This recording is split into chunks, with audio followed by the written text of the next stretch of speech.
Good afternoon and welcome to the Windsor Star's Net News at Noon.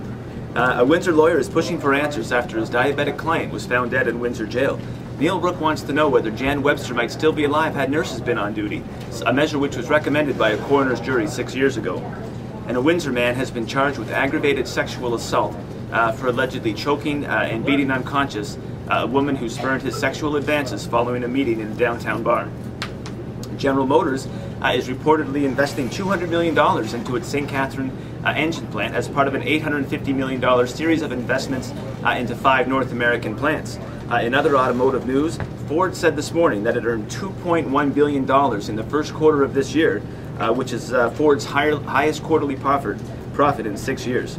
And folks, this just in. Smoking, drinking, eating bad foods, and sitting on the couch is bad for you. A new study that has just come out says that this quartet of sin can actually lop 12 years off your life. Now, the good news is that by making smart choices, you can sort of reverse the tide.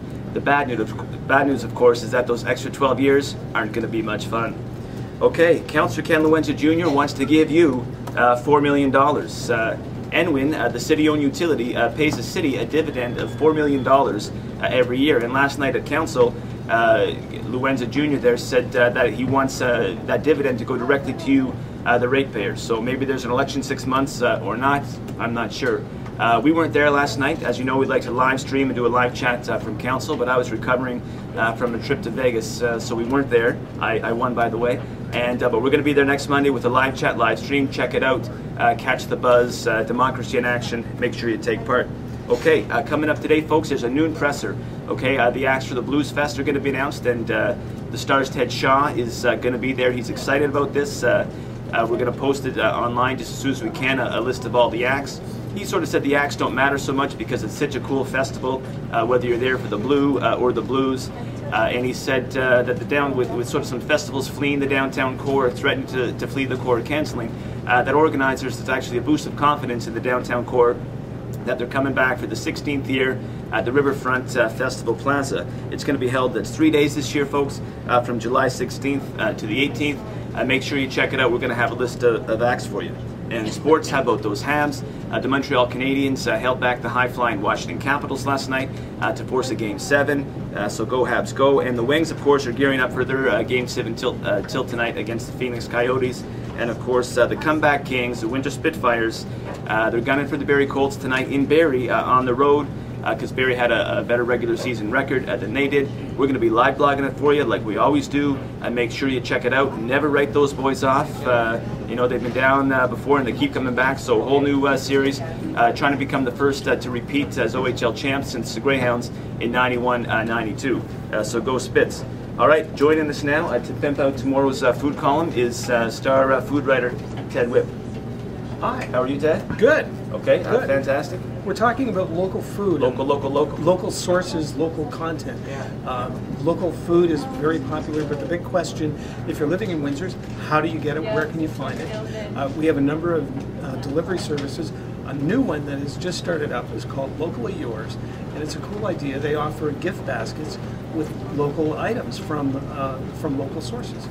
Honey, jams, wine jelly, biscotti. I know you love biscottis. I love biscotti. Yeah. Coffee. We don't grow it here, but there is a local supplier.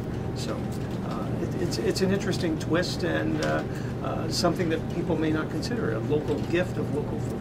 Now, is this something I could send to someone locally? Could I send it to someone in Timbuktu, or is it just local? How's that work? I think you can arrange that. It's mostly a local delivery service for now. And there's a website, locallyyours.ca.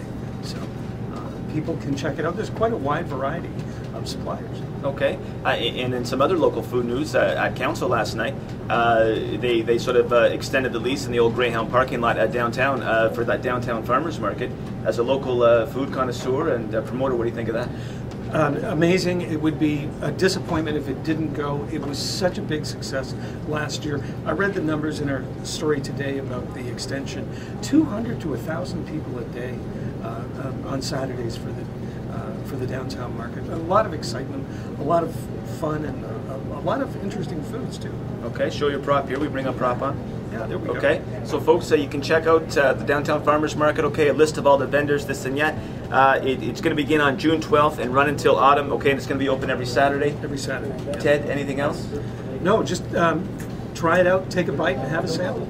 Okay, folks, it's your food, your stories. Read all about it in the Windsor Star. We're online. We're on your porch.